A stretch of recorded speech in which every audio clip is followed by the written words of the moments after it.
Hello students, welcome to Abhimanyu chemistry. आज हम देखने वाले हैं हमारा लेक्चर नंबर 5 जहाँ पे मेरा पॉइंट है कलर। ओके, तर आजच्या लेक्चरला मला काय करायचं आहे, माझं टार्गेट काय आहे आज, तर मी पूर्ण कलरचे बेसिक्स तुम्हाला सांगणार आहे। म्हणजे जे टॉपिक्स ॲक्च्युली माझ्या टॉपिकचं नाव काय आहे, ट्रान्झिशन आणि इंटर ट्रान्झिशन। ट्रान्झिशन म्हटलं तर कोणता ग्रुप रे? अरे ट्रान्झिशन म्हणजे कोणते एलिमेंट्स? हां, कोणते असतात ट्रान्झिशनमध्ये? कोणत्या ब्लॉकचे? डी ब्लॉकचे, बरोबर का? ओके, आणि इनर ट्रान्झिशन म्हणजे? अरे माझ्याबरोबर बोला पुढं। हा, इनर ट्रान्झिशन म्हणजे या ब्लॉकचे, सगळ्यांना माहिती आहे, हे तर क्लिअर आहे। आता मी काय करणार आहे, माझ्या कंपाऊंडला जो कलर दिसतो त्या डी ऑर्बिटलच्या आतमध्ये जाऊन बघणार की तो तसाच कलर का दाखवतोय। म्हणजे कळतंय का? सगळ्यात पहिला प्रॉब्लेम काय येतो की सर डी ऑर्बिटल काय आहे? हे ऑर्बिटल म्हणजे काय? मी ऑर्बिटल कशाला म्हणतो? ऑर्बिटल म्हणजे इलेक्ट्रॉनचं घर, बरोबर ना, ज्याच्यामध्ये इलेक्ट्रॉन मला सापडतो। ॲक्च्युली डिफाईन कसं करतो मी त्याला, तर the probability of finding an electron किंवा द 3 डायमेन्शनल स्पेस व probability of finding an electron is a maximum. मग मला आज तेच बघायचं आहे। पण सगळ्यात पहिला प्रॉब्लेम काय आहे रे, कोणता पण एलिमेंट सपोज करा, समजा मी रस्त्यानं चाललोय, ठीक आहे, एखाद्या दुकानामध्ये पर्टिक्युलर कलरची साडी अडकवली किंवा पर्टिक्युलर कलरचा ड्रेस अडकवला, ठीक आहे, ड्रेस म्हणतो मी, मला त्या ड्रेसचा कलर का दिसतो? हे पहिलं कारण आहे, बरोबर नाही सांगा? मग ॲक्च्युली होतं काय, तो काय करतो म्हणजे कुठला पण सबस्टन्स, फॉर एक्झाम्पल साडी असेल, त्या साडीला मी सबस्टन्स नाव देतो। मग एक काम करूया बघा याच्यामध्ये, तर सबस्टन्स आपण काय सांगतो त्याला रे? सबस्टन्स काय लिहिले मला सांगा जरा, तेव्हा की आपण लिहिलेलं काय लिहिलं बघा। हां, एक मिनिट फक्त। हां, काय लिहिलं? हां, सबस्टन्स हा शोज कलर, तो कलर कधी दाखवतो मला? Shows colour. हां, when हां it absorbs, absorbs light from कशापासून रे? Visible region. आता विजिबल रिजन काय होतं माझ्याकडे? विजिबल रिजन म्हणजे कलर, एक मिनिट चुकलं काय स्पेलिंग रे? हां, विजिबल रिजन। आता हा जो विजिबल रिजन होता तो कशाचा रिजन आहे? माझ्या कलरचा रिजन आहे ना। म्हणजे हा काय करतो, एखादा काम म्हणजे फॉर एक्झाम्पल हा रेड कलर आहे, तर हा काय करत असतो रे, रेड कलरची लाईट ॲब्सॉर्ब करतो, तीच माझ्या डोळ्याला दिसते, म्हणजे माझ्या डोळ्या डिटेक्टरचं काम करतोय, हे तर मला क्लिअर आहे। आता पुढं मला काय करायचं आहे रे, हे जे कलर दिसतात ना, हे कशामध्ये? डी ब्लॉकमध्ये मला जायचं आहे। मग डी ब्लॉक एलिमेंटला मी काय म्हणतो? ट्रान्झिशन एलिमेंट म्हणतो ना। मग हे काम करतो, transition elements also shows colour. आता हे कलर कशामुळे दाखवतात रे? ट्रान्झिशनमध्ये मला स्पेसिफिकली कलर दिसतो, आणि याचं महत्त्वाचं कारण आहे, इथं पुढेच कॉमा करून करतो, कंटिन्यू करतो पुढं, कॉमा किंवा colour due to d transition. Sir आता डी ट्रान्झिशन म्हणजे काय? अरे डी ट्रान्झिशन मी कशाला म्हणतो, तर मला पटकन तुम्ही सांगा, मी थोडंसं बेसिक घेतो, 11वीचं झालं तर ते मला पटकन बोला। डी ऑर्बिटलमध्ये काल कप्पे किती होते टोटल? मी एक बॉक्स करतो, त्या बॉक्समध्ये मागच्या वर्षीचं बेसिक थोडं मी ॲड करतो इथं बघा। हां, अरे डी ऑर्बिटलमध्ये टोटल कप्पे किती असतात? 5 कप्पे असतात ना। ओके, मला त्या कप्प्यांची नावं सांगा जरा, याच्यामध्ये भरूया आपण बघा। हां, इथून चालू करतो। 5 कप्पे झाले हो का? पहिला, दुसरा, तिसरा, चौथा, 1 2 3 4 5 6 झाला पुढे, ठीक आहे। मला 5 जणांची नावं सांगा पटकन। हे तर झालं डी ऑर्बिटल। म्हणजे काय झालं बघा, एक बिल्डिंग आहे, बिल्डिंगचं नाव आहे डी निवास ना, डी ऑर्बिटल झालं। त्या बिल्डिंगमध्ये 5 घर आहेत ते, बरोबर नाही सांगा? त्या घरामध्ये राहतं कोण? अभि इथं राहतं कोण? याच्यामध्ये इलेक्ट्रॉन राहतात, म्हणजे इलेक्ट्रॉन म्हणजे आपण सगळेजण झालो। आपलं घरामध्ये 5 खोल्या, बरोबर ना, आणि महत्त्वाचं 5 खोल्यामध्ये राहणारे आपण म्हणजे इलेक्ट्रॉन आहे, ठीक आहे। आता माझ्या डी ऑर्बिटलला पण नावं देतात। पहिल्याचं नाव काय होतं? मागच्या वर्षी झालंय तुम्हाला, बोला पटपट। हा पहिला होता DXY, आठवतंय का? दुसरा होता DXZ आणि तिसरा होता DYZ, ठीक। पहिली 3 जण झाले। आता पुढं हा असतो, याचं नाव असतं DX² - Y² आणि तिसऱ्याचं असतं DZ², ठीक। 5 नावं कळाली तुम्हाला? ओके, आता तुम्ही एक तुम्हाला काम देतो मी, तुम्हाला काय करायचं आहे, ह्या 5 जणांचे 2 ग्रुप करायचे। काय करायचं आहे? हे किती ग्रुप करायचे? 5चे 2 करायचे, ठीक। मला तुम्ही सांगा, तुम्ही ग्रुप कसे करशील? बोला पटपट। तुम्हाला काय वाटतंय कसे 2 ग्रुप होणार त्याचे? हे पहिला ग्रुप किती जणांचा करणार तुम्ही? किती जणांचा? 5 जण आहे करायचा, 5चे 2 करायचे आहेत। आता हां, पहिला कुणाचा करशील? मला पहिल्या तिघांचा, कोणाचा तिघांचा बनेल ग्रुप? पहिले सलग तिघ कुठले sir x y x z आणि वाय झेड करा ठीक. दुसरा कुणाचा करशीला d x square minus y square आणि डी झेड स्क्वेअर. तसं का केलं अबे बोला तसं का केलं हां का केलं तर तसं कारण सर क्लिअरली दिसतंय पहिली तिघं सेम भाऊ किती वाटते ती ना आणि पुढची दोघं डोक्यावरती स्क्वेअर वाटतोय. मग केमिस्ट्रीमध्ये पण तेच होतं. हा जो याच्यातला पहिला ग्रुप होता पहिला म्हणजे कुठले हे तिघजण त्या तिघांना नाव दिलं जातं T2G ट्रिपली जनरेटेड म्हणतात. ते तिघजण आहेत ना T2G असतात रे. मला नाव सांगा तिघांची काय आहेत रे DXY पुढं काय लिहिले रे DXZ आणि पुढं काय लिहिले मी सांगा DYZ. आणि दुसरा ग्रुप कुठला गेला तुम्ही सांगा मला त्यांना EG म्हणतात रे EG हां DX square minus y square आणि हा कुठला झाला कॉमा करतो DZचा स्क्वेअर झाला. मग सर नावं वेगळी त्यांची भावकी वेगळी घर वेगळं झालं नाही तर दोघांचं सेपरेट राहतात रे. आता मी पुढं काय करतो हे जे दोघं तिघं असतात आणि हे दोघं असतात हे तिघं काय करतात माहीत आहे तुम्हाला ज्यावेळी त्यांची जॉमेट्री बनते ना ओके. मला तुम्ही सांगा तुम्हाला हा मार्कर 3 डायमेन्शनमध्ये रोटेट करायचा किंवा 3 डायमेन्शनमध्ये प्लेस करायचा आहे तुम्हाला गरज कशाची आहे अरे गरज कशाची आहे बोला अरे 3D मध्ये दाखवायचं आहे. 2D आणि 3D मध्ये फरक काय असतो 3 म्हणजे काय 3 आणि D म्हणजे काय अबे D म्हणजे काय डायमेन्शन. मग 3 डायमेन्शन कसे दाखवतो मी काय काय वापरतो कुठला ॲक्सिस वापरतो बरोबर हां काय करतो एक्स वाय आणि झेड पुढे येणार 3 ॲक्सिस वापरले नाही सांगा. मग सेम तसं जर मला इलेक्ट्रॉनला हवेमध्ये टाकायचं असेल तर गरज कशाची आहे एक्स वाय आणि झेडची तेच पुढे लिहिलेत बघा रे. मग जर ह्या तिघांच्या मी सगळ्यांच्या डायग्राम बघितल्या मला काय समजतं जे पहिले तिघं असतात ते असतात इन बिटवीन द ॲक्सिस आणि हे कसे असतील मग रे ॲक्सिसच्या वरती म्हणजे अलॉंग द ॲक्सिस असणार आहे अलॉंग द ॲक्सिस. आता पटपट यांचे डायग्राम दाखवतो कशा ड्रॉ करायचा. पहिल्याच नाव काय सांगा मला पटकन कोण आहे पहिला तुमचा DXY दिसतोय ना हा कोणाच्या मध्ये असेल मग अरे कुठले 2 ॲक्सिस असतील इन बिटवीन म्हटल्यानंतर एक्स आणि वाय असेल. आणि महत्त्वाचं म्हणजे अरे एक्स आणि वाय ह्या दोघांमध्ये अँगल किती झाला पाहिजे रे का 90चा दोघं एकमेकांना कसे आहेत हां कसे असतात मोठ्यानं परपेंडिक्युलर आहे ते म्हणजे दोघांमध्ये अँगल कितीचा झाला 90चा झाला. मग फक्त ऑर्बिटल दाखवायचं कसं बघा याच्यामध्ये दाखवताना हो का हे झालं. आता पुढं कुठलं आहे वाचा पुढचं काय आहे रे DXZ हे कसं असेल हां एक मिनिट DXZ आहे ना म्हणजे कुठला हा एक्स घ्या ह्याला झेड म्हणा हे असं काही नाही चालतंय असं लिहिलं तर तुम्ही म्हणा झेड पुढं असतो असं काही नाही. म्हणजे फॉर एक्झाम्पल समजा हा एक्सिस कुठला आहे हा एक्स घेतला हा कुठला घ्यायचा वाय आणि झेड कसा असेल कुठे गेला मार्कर हां असा पुढे येतोय तो कळालं वाय लिहिलं का मी ठीक आहे हां सॉरी हां इथं काय झालं बघा हा तुमचं लक्ष आहे का बघत होतो हां DXZ झाला. आता काय करायचं ह्याचं नाव काय असेल झेड म्हणजे हा या दोघांच्या मध्ये असेल असं असेल बघा रे हा.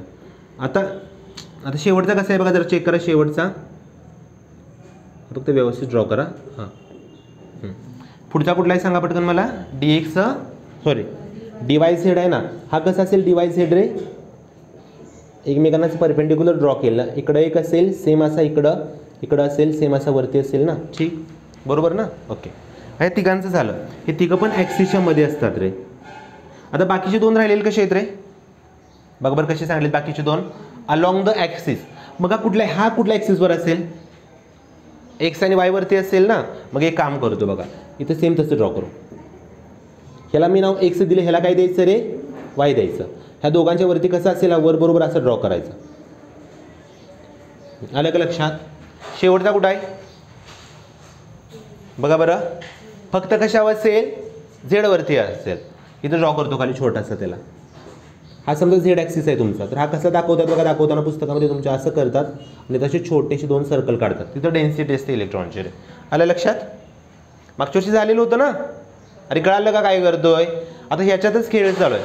आणि महत्त्वाचं म्हणजे 1 2 3 4 5 हे 5 जण एकत्र येतात आणि एकत्र आल्या सगळ्यांना मी काय म्हणतो रे कुठलं ऑर्बिटल म्हणतो D ऑर्बिटल म्हणतो. हे डोक्यात आहे तुमच्या कळालं का तुम्हाला काय म्हणतोय मी ओके. आता सुरुवात कुठून होते बघा ज्यावेळी माझं ऑर्बिटल असं एका रेषेत असेल, हे 5च्या 5 घर एका रेषेत दिसतात ना, सगळ्यांची एनर्जी सेम आहे का डिफरंट आहे? एका रेषेत म्हणजे एनर्जी सगळ्यांची सेम, हे बरोबर कळतंय का? म्हणजे समजा तुम्ही एका वेळी रस्त्यावरून चाललायचा, ओके, 5 जण एका रेषेत आहे, तुमच्यातला एक जण पळत एका बिल्डिंगच्या टॉपला गेला आणि बिल्डिंगच्या वरच्या टॉपला उभा राहिला, एनर्जी जास्त कोणाची? पण हातपाय कापतील कोणाचं? रस्त्यावर त्याचे का 5व्या मजल्यावर आहे त्याचे? 5व्या मजल्यावर त्याचे कापणार का? कापणार त्याचे हातपाय? कारण सर तो टॉपला गेला, तिथून खाली चक्कर येते त्याला, हातपाय त्याचे कापायला लागले, तो आता घाबरला, म्हणजे एनर्जी त्याची वाढली. आता इथं जर मी बघितलं, हे 5 पण माझे एका रेषेत आहेत, म्हणजे यांची एनर्जी कशी असेल? सेम असेल. आणि केमिस्ट्रीमध्ये ज्यांची एनर्जी सेम असते त्यांना काय म्हणतात? D generated orbital. कसले म्हणायचे? डी जनरेटेड डी ऑर्बिटल किंवा ऑर्बिटल म्हणा, चालते. मग मी काय करतो, याला पुढे इथं दाखवतो तुम्हाला. आणि होतं कसं बघा, ज्यावेळी एकटा असतो असं त्यावेळी डिजनरेटेडच असतो, पण त्याचे शेजारी कोण, समजा एखादा स्पेसिस आला, एखादा मोलिक्यूल आला, त्याला लिगॅंड म्हटलं जातं. जर त्याच्या शेजारी, म्हणजे फॉर एक्झाम्पल एक पोरगा इथं अभ्यास करतोय, ठीक आहे, आणि त्याचे मित्र 5-6 जण बाहेरून आले, त्याला अभ्यास करून देतील का? त्याला डिस्टर्ब करणार. म्हणजे कळतंय का? सेम तसं हा गपचूप बसलेला, त्याच्या शेजारी जर लिगॅंड आले, त्याच्या शेजारी जर मोलिक्यूल आले, तर त्याला डिस्टर्ब करणार, म्हणजे त्यांची एनर्जी तुटणार. म्हणजे ॲक्च्युली होतं कसं बघा, तुम्हाला केस दाखवतो कलरची. सुरुवातीला हे 5 जण असे एका रेषेत होते बघा, पहिला, दुसरा, तिसरा, चौथा, 5वा. एक काम करतो, 1 2 3 4 5, हे डी ऑर्बिटल आहे. पण हे कसलं आहे तुम्हाला म्हटलं मी रे? डी जनरेटेड म्हटलं ना, डी जनरेटेड डी ऑर्बिटल झालं माझं, ठीक. आता पुढं काय करतो आपण याच्यामध्ये, समजा त्याच्या शेजारी एखादा लिगॅंड आला, लिगॅंड म्हणजे मोलिक्यूल बरं का, पुढच्या टॉपिकमध्ये लिगॅंडचं सांगतो तुम्हाला. एखादा स्पेसिस आला, आता सुरुवातीला याची एनर्जीचा ॲरो इकडे काढतो, तो छोटा सर. सुरुवातीला काय होतं, याची थोडीशी एनर्जी वाढली, म्हणजे दोघांमध्ये भांडणं सुरू झाली. असे 1 2 3 4 5 झाले का बघा, 1 2 3 4 5 झाले. तर यांची थोडीशी एनर्जी वाढली. म्हणजे सुरुवात कुठून झाली बघा, 5 जणांचं कुटुंब आहे, हे 5 सख्खे भाऊ आहेत रे पुढचे, 5 भाऊ, कळालं? गुण्या गोविंदानं एका घरामध्ये राहतात, 5 खोल्यामध्ये राहतात, काय प्रॉब्लेम नाही. हे 5 जण होते. पण काय झालं, त्यातल्या एका भावाचं लग्न झालं. लग्न झालं म्हणजे एखादा एक्स्ट्रा मोलिक्यूल त्यांच्यामध्ये आला ना घरामध्ये. मग आता तुम्ही मला सांगा, ज्या भावाचं लग्न झालंय, लग्न व्हायच्या अगोदर ते 5 जण एकमेकांसाठी जीव द्यायचे. म्हणजे कळतंय तुम्हाला काय सांगतोय मी, की तुझ्यासाठी मी एनिथिंग फॉर यू म्हणतात ना, तुमच्यासाठी काय पण, ती मालिका म्हणाल ती वगैरेमध्ये. हां, मग इथं हे 5 जण एकमेकांसाठी जीव द्यायचे. पण आता काय झालं, बायकोने ते एकाचं कान भरलं, म्हणजे कान भरल्यावर काय झालं, हळूहळू भांडणं सुरू झाली ना. ओके, हे भांडणाचा शेवट काय होतो? भांडणाचा शेवट काय होतं? एखाद्या घरामध्ये भांडणं पिटली, शेवट काय होतो? हां, संपतेत सगळे. हां, महत्वाचं हे ना, सवती राहणार रे. आता काय झालं, सवती कशी राहणार ते काय ठरवणार त्यांच्यामध्ये, की बाबा हे पात्याला तुला ते काय म्हणतो त्याला, ते भांडं मला, म्हणजे त्यांची वादावादी सुरू झाली. मी डोळे बसले ना. मग आता ठरलं काय त्यांचं, त्यांच्यामध्ये पण समजलं काय बघा त्यांना, हे 3 जण आहेत ना T2G, त्यात एक भाऊ आणि त्या दोघांचा एक गट पडला आणि दुसऱ्या दोघांचा एक गट पडला, दोघं सेपरेट झाले. आणि इथं कसं होतं, बनताना कॉम्प्लेक्स ऑक्टाहेड्रल बनलेलं. इथं गट कसे पडले बघा, तुमचे सांगतो. इथं गट पडला, एक पडला T2Gचा आणि एक पडला EGचा. ह्याला EG नाव देतो मी, सॉरी, हा कुठला T2G आहे ना खाली, 3 जण झाले सेपरेट, आणि हा झाला EG. म्हणजे जास्त भांडखोर होते ते वरती गेले, कारण ते कायम भांडतातच. आणि 3घांचा ग्रुप पडला, त्यांनी नमतं घेतलं. नमतं म्हणजे कळालं का त्यांची एनर्जी होते त्याच्यापेक्षा कमी झाले, ते शांत झाले. आता प्रॉब्लेम काय आहे बघा, इथून पुढे खरी स्टोरी आहे. समजा ह्या घरामध्ये तुमच्या 5 जणांच्या एकच इलेक्ट्रॉन असेल, कळतंय का? समजतंय तुम्हाला? एकच इलेक्ट्रॉन असेल. आता तुम्ही हा इलेक्ट्रॉन इथं ठेवला असता, बरोबर ना. आता चौथे राहिले तरी ते समजा, तो इलेक्ट्रॉन कुठं जाईल? इलेक्ट्रॉन कुठे जाईल सांगा, कुठं भरू? हा एक रूल आहे, काढतोय का, ज्याची एनर्जी कमी असते त्याच्यामध्ये इलेक्ट्रॉन भरतो मी. आता तुम्ही मला सांगा, इथं घर मोजा किती येते, 1 2 3 4 5. 5 कोणाचे हिस्सा आहे ते? हे बोला पटपट. हे कोणाचे 5 हिस्से आहेत? डी ऑर्बिटलचे आहेत. मग त्या 5 पैकी कोणाचेच इलेक्ट्रॉन जाणार? कुठे जाईल सांगा बरं. हो का, इथं EGची का T2Gची, दोघात एनर्जी जास्त कोणाची आहे? EGची जास्त आहे. कमी कोणाची आहे? T2Gची. मग कमीमध्ये जाणार म्हणजे हा कुठं जाणार इलेक्ट्रॉन? इथं गेला. ठीक आहे, इथंपर्यंत मला समजलं. कळतंय कलर कशामुळे येतोय ते सांगायचं चालू आहे माझं आता. ओके, आता प्रॉब्लेम काय होतो, हा खालचा माळा पण डीचाच आहे आणि वरचा माळा पण डीचाच आहे. त्या दोघांमध्ये एनर्जीचा जास्त गॅप असेल का रे? असेल जास्त गॅप एनर्जीचा. मग हा इलेक्ट्रॉन काय करतो, तुम्ही लॅबमध्ये गेलायचा तर कधी बघा रे, वेगवेगळ्या कलरचे कंपाऊंड दिसतात ना, त्याच्या आत हे चाललंय. तुम्ही म्हणता ना की सर एखादा कलर मला असा असा दिसला, तो कलर अशामुळे दिसतो, डी ऑर्बिटलचा असेल तर पुढे रिझन पण देणार आहे त्याचं. मग आता इथं काय झालं तर समजा हा सूर्य आहे, हा कोण आहे रे? हे बोला पटपट. हां, चंद्र नाही रे, सूर्य. हां, भरपूर सारा.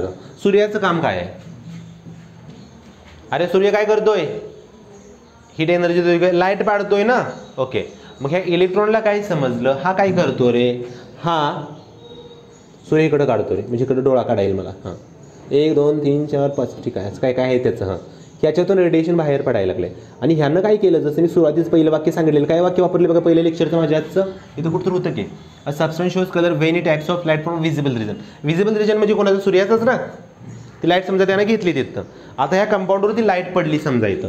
मला तुम्ही सांगा, ह्यानं एनर्जी घेतली, हा काय करेल रे? म्हणजे जर तुम्ही बसले त्याच्याखाली मी जाळ लावला, तुम्ही काय करणार? अरे काय करणार? समजा खाली पेटवलं, तुम्ही तिथंच बसणार, किती छान वाटतंय म्हणणार. मग हा हा हा हा हा हा हा बेस्ट. का तुमची ॲक्शन काय असेल? उडी मारणार ना, बरोबर ना? किंवा बँचच्या खाली साप सोडला तिथं कोपऱ्यात, मी उडी मारून वरच्या बँचवर जाणार ना. मग हा उडी मारून कुठं जाईल? हे बोला पटकन, उडी मारून कुठं जाईल? वरती जाणार ना. म्हणजे ह्यानं काय केलं बघा, इथनं उडी मारली ना, इजी मध्ये गेला. ठीक, पुढचं आता कारण, आता इजी मध्ये स्टेबल आहे का तो?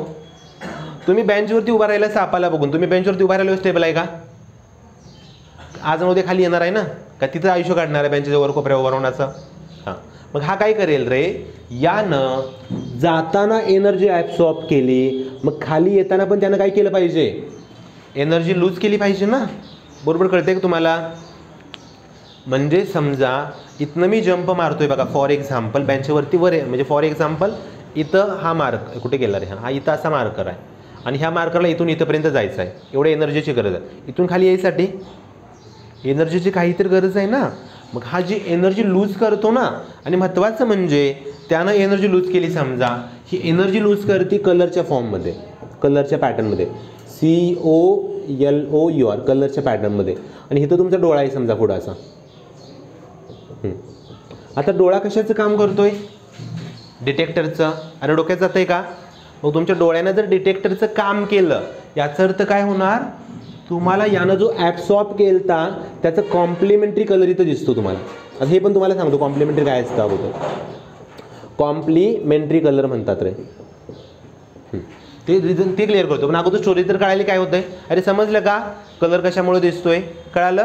आणि महत्त्वाची कंडिशन काय आहे बघा, इथं इथं कमीत कमी एक तर इलेक्ट्रॉन पाहिजे आणि अनपेअर्ड पाहिजे.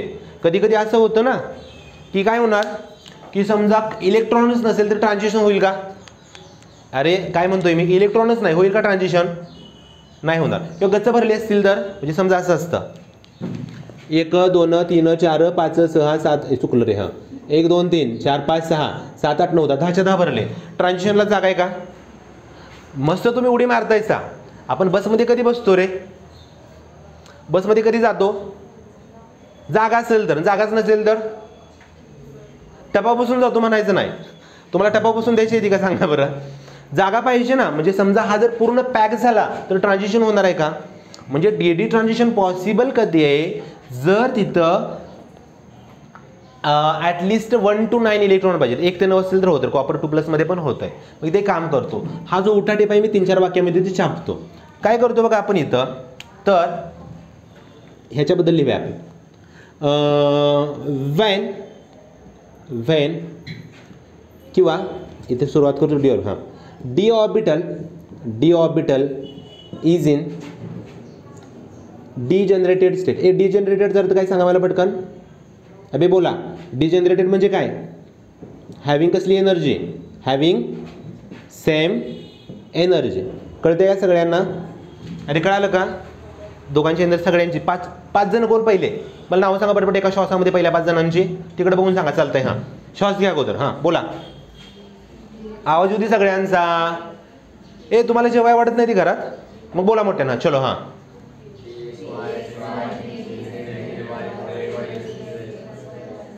अबे मायनस आहे हां, dx square minus y square dz square. हां पहिल्यांदा परत हां, dxy dxz dyz dx square minus y square आणि dz स्क्वेअर. हे 5 जण सुरुवातीला समाधानानं राहत होते, त्याला म्हणतो मी सुखी फॅमिली म्हणजे डिजनरेटेड स्टेट. त्यांची एनर्जी सेम आहे ना. ओके, आता पुढं काय झालं, having same energy but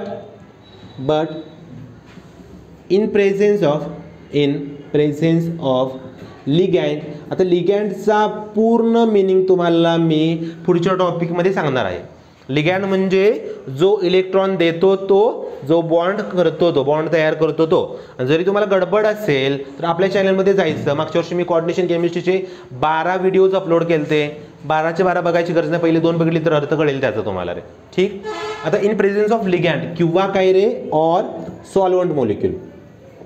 solvent molecule करतो. आता तुम्ही मला सांगा, जसं मी तुम्हाला म्हटलं इथे लिगँडचं काम कोणी केलं तर रे, ते एका पोराच्या बायकोने केलं तर ना. म्हणजे 5 जणांची सुखी फॅमिली, ज्याला नाव होतं डिजनरेटेड स्टेट. त्याच्यामध्ये कोण आलं, त्या पोराची बायको आली. आता घरात भांडणं लागणार ना. भांडणं लागली म्हणजे त्यांची डिजनरेटेड स्टेट तसंच राहिलं का, स्प्लिट झाली.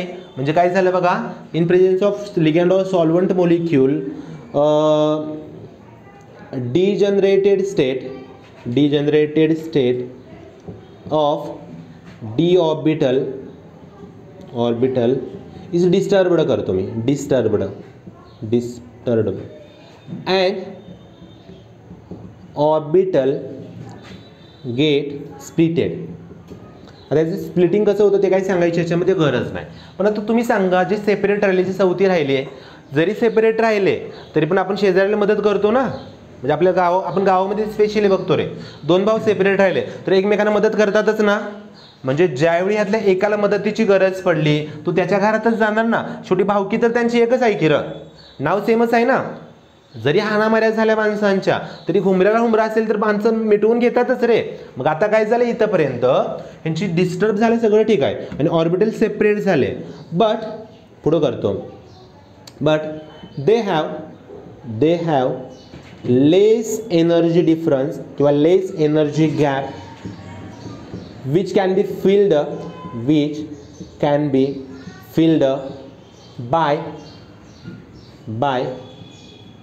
absorption कशाचं रे, ऑफ लाईट करतो. कळतंय का, ॲब्सॉर्प्शन लाईटमुळे तो एक साईड झाला. ओके, इथंपर्यंत कळालं सगळ्यांना. ओके, अँड इथं पुढं करतो light. And the complementary colour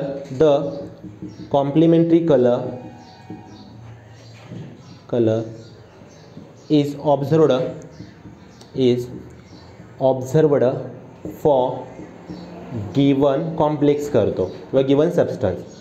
म्हणजे जे वरती मी सांगितलं ते इथं एका ह्याच्यामध्ये लिहिलं ना. आता प्रॉब्लेम काय आहे सर, तुम्ही मगापासून सांगताय कॉम्प्लिमेंटरी कलर. आता कॉम्प्लिमेंटरी कलर लक्षात पाठ करायचं नाही बघा, रट्टा मारायचं नाही केमिस्ट्रीमध्ये कशाचा आहे. कॉम्प्लिमेंटरी कलर म्हणजे काय करतो मी, एक तुम्हाला सांगतो. मला तुम्ही सांगा, त्या इंद्रधनुष्याच्या कलरची सायकल काय होती तुमच्यापाशी, एक ट्रिक होती बघा. काय होते, मराठी नाही, हां काय लिहिते आपण, काय व्ही ग्युअर म्हणायचो ना मी, आठवतंय का. अरे अशी सायकल होती रे. हो का, VIBGYOR विथ ग्युअर. काय म्हणले मी, विथ ग्युअर. एक काम करायचं फक्त. हो का, इथं V फॉर, अबे पहिलीतला प्रश्न आहे. V for violet, I for indigo, B for blue, G for Y for O R red. त्यातल्या आईला फक्त खोडायचा, आईला बाजूला काढायचं. राहिलं कोण, 1 2 3 4 5 6 6 जण शिल्लक राहिले. त्यांना सलग लिहायचे. पण सलग कसे लिहायचे बघा, किती जण आहेत रे, 1 2 3 4 5 6 असे हिस्से केले सगळ्यांचे. इथनं चालू करा. हां, V पुढं काय रे, B पुढं काय, G पुढं काय, Y पुढं काय, O पुढं काय, R. कळालं सायकल कशी तयार केली. म्हणजे जर माझ्या मॉलिक्यूलनं व्हायलेट कलर ॲब्सॉर्ब केला असेल, त्याचं कॉम्प्लिमेंटरी कलर कुठला आहे, त्याचे उलटं कोण दिसते पुढं बघा की रे, समोर बघायचं. हां, येलो. कळालं का तुम्हाला. म्हणजे जर समजा व्हायलेट ॲब्सॉर्ब केला तर दिसणार कुठला, येलो. ग्रीन असेल तर रेड, ओ साठी बी. कळालं का. ह्यालाच म्हटलं जातं कॉम्प्लिमेंटरी व्हील करतो मी, कॉम्प्लिमेंटरी व्हील नाव देतो त्याला. सायकल आहे ना, ह्याच्यावरती कलर ठरवायचे. कळालं कॉम्प्लिमेंटरीचा अर्थ काय तुम्हाला. ओके, आता पुढं काय करायचं आहे याच्यानंतर तुम्हाला, ओके एक काम करा, एक थोडंसं सांगतो फक्त, 2 पॉईंट ॲड करू आपण अगोदर, की सगळ्यात पहिले तर अट काय, एक कंपाऊंड कलर कुठले दाखवतात, डी ट्रान्झिशन कोणाच्यात पॉसिबल आहे, म्हणजे इलेक्ट्रॉनला राहायला घर कधी मिळणार, इलेक्ट्रॉनला आधी घर पाहिजे ना तिथं, म्हणजे मस्त बाबा आपण म्हणतोय आता मला समजा खोली शोधायची आहे, मला घर कधी मिळणार, घर समोर पाहिजे ना, किंवा घरामध्ये माणसं कधी असणार, माणसं गावात असतील ना, गाव मोकळ्या, माणसं कुठून येणार तिथं, मग इथं पण कलर कधी दिसणार, इलेक्ट्रॉन पाहिजे. इथे एक पहिली कंडिशन लिहितो बघा, पहिलं वाक्य येतं याच्यामध्ये नोट्समध्ये खाली तुमच्या इथं कॉम्प्लिमेंटरीच्या खाली, तर डी ट्रान्झिशन इज पॉसिबल हे कधी पॉसिबल आहे, फॉर डी काय रे, D12 शेवटची केस कोणती रे, D10 का D9 घेऊन सांगा, D9 बरोबर ना, अरे D9च की रे, तुम्ही मला सांगा 10 जण असते तर इथं पूर्ण भरल्यावर ट्रान्झिशन होणारच नाही, मोकळा असेल तरी होणारच नाही ना, D9 करतो आणि इथं करतो. It is not possible D transition is not possible कोणत्या केसेस सांगा, फॉर ए बोला पटकन, कोणती केस, ए बोला की पटकन, फॉर D0 आणि कुठली रे, D10 केस. काय सांगितलं बघा इथं, तर समजा असे 2 तुकडे घेतले मी केलेले बघा इथं, पहिला तुकडा T2Gचा आहे, दुसरा घेतो EGचा वरती घेतो, 1 2 3 4 5 6 7 8 9 10 करा, ट्रान्झिशन होतंय का, ट्रान्झिशन कधी होणार, खालून मस्त उडी मारायला तयार आहेत, वरती वर जागाच नाही ना, बसमध्ये तुम्ही चढायला तयार आहे, तुम्हाला गावाला जायचं आहे, पण बसमध्ये जागा नसेल तर वरनं लाता घालणार ना तुम्हाला, त्या दरवाजात उभा राहिलेले, यात येऊन आम्हाला उभा राहिलं झाले, गच्च बस भरले, म्हणजे इथं ट्रान्झिशन होणार आहे का तिथं D10 मध्ये किंवा D0 मध्ये, म्हणजे इथं ट्रान्झिशन होणार नाही. आलं का लक्षात तुमच्या, ठीक आहे. एक काम करा, पटकन व्हिडिओ पॉज करा आणि लिहून घ्या.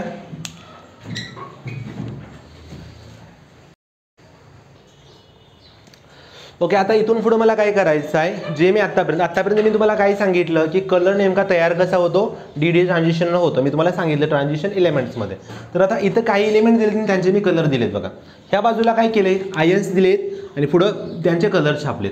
सुरुवातीची सिरीज आहे +2 वाली, पुढची दिसते मला +3 वाली. आता हे लक्षात कसं ठेवायचं, तर इथं जर बघितलं, पहिला कुठला आहे, violet blue pink green blue colourless. ठीक, एक काम करतो, एक सिक्वेन्स देतो, एक ट्रिक देतो तिथं बघा तुम्हाला. इथून काय करतो बघा याच्यामध्ये, तर very beautiful pretty girl Pinky go to bank colony. बघा दिसतंय इथे क्लिअर मला, very for violet, beautiful for blue, pretty for pink, girl for green, Pinky for pink, go to for green, bank for blue, colony for colourless. ठीक, कळलं का तुम्हाला काय करतोय, सेम सिक्वेन्स 3 साठी कसा टाकायचं बघा याच्यामध्ये. एक काम करतो इथं मी याच्यात, तर colourless pink green violet yellow, मग इथं काय करतो, कूल करतो, कूल प्रेटी गर्ल, तिचं नाव बदलूया, विन्नी करतो, विन्नी, व्हेरी यंग, म्हणजे याच्यामध्ये आपण काय केलं बघा चिकमध्ये, तर cool for colourless, pretty for pink, girl for एमोटेन, girl for green, winnie for violet, very for violet, young for yellow. कळालं का तुम्हाला काय करतोय, ही चेक होते. आता पुढं काय दिले तुमच्या पुस्तकामध्ये बघा, एक पॉईंट आहे छोटासा, तर जे तुमच्याकडे डी ब्लॉक एलिमेंट्स होते, डी ब्लॉक एलिमेंट हे वाले, हे जे कलर दाखवतात ना, हे कशावरती डिपेंड असतो, तो एक कलर, एक पॅरामीटर आहे शेवटचा त्याच्यातला बघा. तर D block elements shows colour on the basis of करतो का, एक काम करा थांबा सांगतो काय करतो, किंवा चेंज पण होतो कलर. एक मिनिट, तो पॉईंट फक्त मी फक्त हेडिंग काय होतं त्याचं, हां, शोज कलर और कलर डिपेंड्स ऑन करतो, shows colour which depends on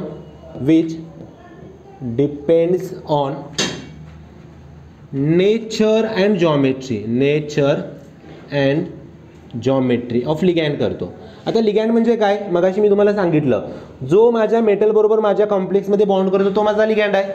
मग फॉर एक्झाम्पल बघा, मी सुरुवात करतो. समजा इथं एक कॉम्प्लेक्स घेतला, इथं होता COCl4 नावाचा, इथं -2 करतो त्याची ऑक्सिडेशन स्टेट. ह्याचा कलर मला सुरुवातीला सापडला, हा माझ्याकडे होता सुरुवातीला ब्लू कलरचा, ब्ल्यू. मला सांगा ते कोबाल्टाला टोटल बॉन्ड किती आहेत रे? त्या कोबाल्टाला टोटल क्लोरीन किती जोडलेत? 4 जोडलेत का नाही सांगा. मग याच्यामध्ये कोबाल्टाची जॉमेट्री असते टेट्राहेड्रल. काय म्हणले मी रे तुम्हाला? टेट्राहेड्रल. ठीक. आता पुढे जातो मी, काय करतो, जर याची रिॲक्शन मी ह्या पाण्यामध्ये टाकला, डिझॉल्व्ह केला. पाणी म्हणजे फॉर्म्युला काय रे? H2O, बरोबर. मग हा काय करतो, पाण्यामध्ये गेल्यानंतर रिॲक्शन जेव्हा मी वॉटर बरोबर करतो तर हे क्लोरीनला सोडून देतो तिथून, एक कॉम्प्लेक्स बनवतो. हा इथं COH2O6चा इथं +2 करतो मी. 1 मिनिट फक्त. हां, +2चा आहे त्याच्या. आणि याचा कलर मला सापडतो पिंक कलर. आता तुम्ही मला सांगा, सुरुवातीला 4 बॉन्ड होते टेट्राहेड्रल, 6 बॉन्डला जॉमेट्री कोणती असते रे? 6ची कोणती होती? अबे बोला पटपट. 6ला जॉमेट्री ऑक्टाहेड्रल. म्हणजे कळालं का? बघा, कोबाल्ट तोच आहे, ऑक्सिडेशन पण स्टेट त्याची +2च आहे, पण ज्यावेळी शेजारच्या मॉलिक्युलनं जॉमेट्री बदलले ऑटोमॅटिकली त्याचा कलर पण काय झाला? चेंज झाला का? तोच राहिला रे, कलर चेंज झाला. आता अजून एक याच्यातला शेवटचा पॉईंट काय करतो बघा आपण इथं, जसं मी मगाशी तुम्हाला विचारलेलं, तर जर समजा तुम्हाला विचारलं y इक्वेशनमध्ये विचारतो, y KMnO4 and K2Cr2O7 shows intense dark color. तुम्ही काय म्हणणार की सर आता याच्यामध्ये मला डी ब्लॉक एलिमेंट कुठले दिसतात सांगा दोघांमध्ये? बघा पटपट जरा, कुठले दिसतात? पहिल्यामध्ये KMnO4 मध्ये कोण आहे डी ब्लॉकचा? अरे कोण आहे? काय माहित काय कोण आहे त्याच्यामध्ये? Mn दिसतोय का? कुठला आहे? अबे डी ब्लॉकचा आहे ना. मी टॉपिक कुठला शिकवतोय? हां, तोच. हां, हा डी ब्लॉकचा आहे. आणि हा कुठला आहे र? हा पण डी ब्लॉकचा आहे. तुम्ही लगेच लिहिणार, sir because DD transition they show intense dark colour. DD ट्रान्झिशनची कंडिशन काय आहे? काय कंडिशन होती? कमीत कमी सर 1 इलेक्ट्रॉन, जास्तीत जास्त 9 पाहिजे ते, बरोबर. आता याच्यात एक काम करतो मी इथं बघा, मला सांगा मी KMnO4 खाली छापतो आहे असा KMnO4 आणि या बाजूला छापतो शेजारच्या त्याच्या K2Cr2O7. आता चेक करूया थोडंसं ऑक्सिडेशन स्टेट बघू किती येते त्याचे. मला पटकन सांगा, हा जो K दिसतो, K इथं कोण आहे? इथं पण Kच दिसतो. ठीक आहे, काय प्रॉब्लेम नाही. हां, हा K कुठल्या ग्रुपचा आहे? कुठला ग्रुप? हे ली ना की रब से फ्रेंडशिप. मग या K वरती चार्ज कोणता येणार? अबे बोला लवकर, कोणता चार्ज? +1 आला. ठीक.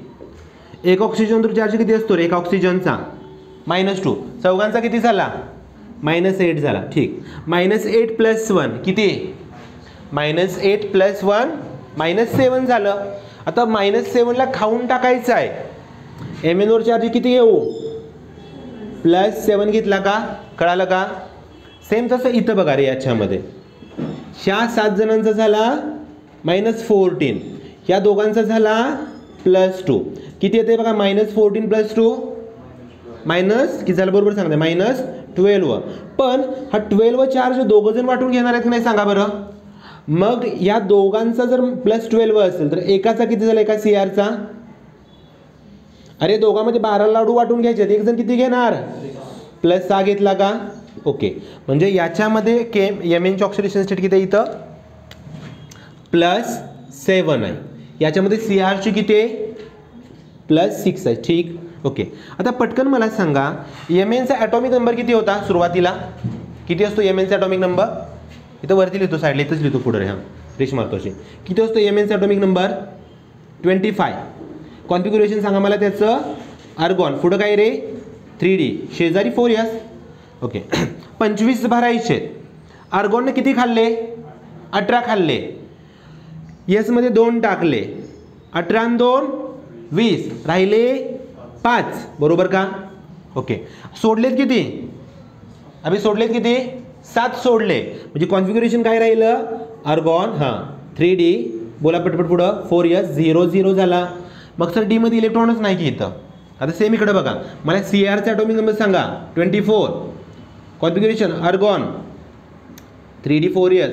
आता आठवायचं क्रोमियम आणि कॉपर काय होतं, एक्सेप्शन होतं. म्हणजे दोघांमध्ये इलेक्ट्रॉन यसमध्ये किती जातो, का जातो, बिकॉज ऑफ स्टॅबिलिटी पर्पज. मग इथं 1 टाकला, किती भरू इकडं, अबे किती भरू, 5 भरले. ठीक आहे, यानं सोडले ती किस्त 6 सोडले ती की नाही सांगा बरं. मग 6 सोडले, मग कॉन्फिगरेशन सांगा सोडल्यानंतर.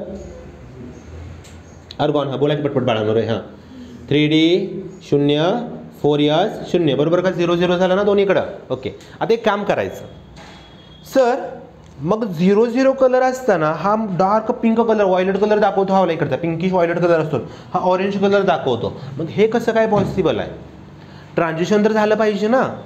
आता याच्यामध्ये काय होतं दोघांमध्ये पण बघा, इथं एकच रिझन आहे दोघांचं. मी इथं मोठ्या अक्षरात लिहितो बघा, बिकॉज चार्ज ट्रान्सफर स्पेक्ट्रा म्हणतात किंवा चार्ज ट्रान्सफर म्हटलं तरी चालेल. Due to charge transfer spectra किंवा due to charge transfer transition KMnO4 आणि K2Cr2O7 कलर दाखवतात. तुम्हाला MCQ मध्ये जर विचारलं, MCQ कशी पडते बघा, KMnO4 shows dark intense color due to option A DD transition, option B charge transfer spectra, option C only A, option D none of the above. आपण DD वाल्याकडे पळत जातो ना, कारण आपली कन्सेप्ट तिथपर्यंत येऊन थांबत होते. पण मला CETचा बी विचार करायचा आहे, JEEचा बी विचार करायचा आहे, नीटचा बी विचार करायचा आहे. म्हणजे माझ्या कन्सेप्ट थोड्याशा पुढं जाणार. आता चार्ज ट्रान्सफर स्पेक्ट्रा म्हणजे होतं काय याच्यामध्ये, मला इथं सांगा तुम्ही, हा जो K+ सोडून द्या, हा Mn4 मायनस आहे ना, हो का, इथं साईडला ड्रॉ करून दाखवतो तुम्हाला. Mn टोटल बॉन्ड किती आहेत बघा त्याच्या शेजारी, 4 बॉन्ड आहेत ऑक्सिजनचे, हो का, पहिला, दुसरा, तिसरा, चौथा. Mn ची ऑक्सिडेशन स्टेट किती आहे बघा, तिथं किती होती रे, +7 होती ना, म्हणजे 7 बॉन्ड असणार, हो का. इथं बघा 2 4 6 आणि हा मायनसवाला असतो. आलं का डोक्यात तुमच्या, कळालं का. हा जो मायनस दिसतोय, मायनस म्हणजे त्याच्या डोक्यावर काय आहे, त्याच्या डोक्यावर काय आहे, इलेक्ट्रॉन आहे ना, म्हणजे चार्ज आहे रे, तो डोक्यावरती चार्ज घेऊन फिरतोय. मग तो काय म्हणतो की माझा चार्ज मी Mn तुला देतो. याने इकडे चार्ज दिला, समजा ह्याला चार्ज दिला, म्हणजे चार्ज ट्रान्सफर झाला ना. चार्ज म्हणजे इलेक्ट्रॉन ट्रान्सफर झाला, आणि तोच इलेक्ट्रॉन झाला ना ट्रान्झिशन करायला तयार. तिथं कळालं का कलर का दिसतोय. म्हणजे इथून पुढे जर विचारलं तुम्हाला, आता प्रत्येकात हे करायचं नाही बरं का रे. समजा पेपरमध्ये क्वेश्चन पडलाच तुमच्या, अजून कधी कधी विचारतात, काय क्वेश्चन पडतो बघा पेपरमध्ये, तर इथे कुठं लिहू, इकडे लिहितो बघा, हां इथे लिहितो छोट्या बॉक्समध्ये तो क्वेश्चन वाचा. ZnH2O अभी किधर गया, हां 2 घेतो आणि इथं +2 टाकतो. हा कलरलेस आहे. हा कलरलेस का असेल, आता तोंडी सोडूया आपण बघा, शेवटचा क्वेश्चन लेक्चरचा. मला सांगा, इथं जो Zn दिसतो, ह्याचा चार्ज +2 घेतो इथं मी, Zn+2. हे Zn+2 झिंकवर इलेक्ट्रॉन किती असतात सगळे रे, झिंकचा ॲटॉमिक नंबर 30 30. मी कॉन्फिगरेशन कसं लिहिणार, अर्गॉन 18 झाले, 3D 4s 4s मध्ये 2 भरले, म्हणजे किती झाले, 18 2 20 झाले, 10 राहिले, 10 कुठे भरायचे, D मध्ये भरले, 3D 10 झालं. समजा 2 इलेक्ट्रॉन सोडले, तो 2 कुठले सोडणार, यश सोडणार. अरे बरोबर का, कारण काय होतं 3D 10 4s 2 होतं ना. परत एकदा बघा, 3D 10 4s 2 होतं, यशचे 2 सोडले, D मध्ये किती येते, 10 दिसतेत का, 10 मध्ये DD ट्रान्झॅक्शन होतं का, नाही होत नाही ना 10 मध्ये, कारण चान्सेस नाही सर, फुलफिल झाला तो. इथं काय रिझन लिहायचं, because Y Zn2 +2 is colourless due it does not have unpaired electron, it's is d orbital, so DD transition is not possible in given molecule, so it is colourless. कळालं का. ठीक आहे, आज आपण इथंच थांबूया. हे इन डेप्थ मी पूर्णपणे सगळ्या तुमच्या कन्सेप्टाच्या लेक्चरला कव्हर केल्या. कोणता पॉईंट होता आजचा माझा रे, कलर ऑफ ट्रान्झिशन एलिमेंट होता. ठीक आहे.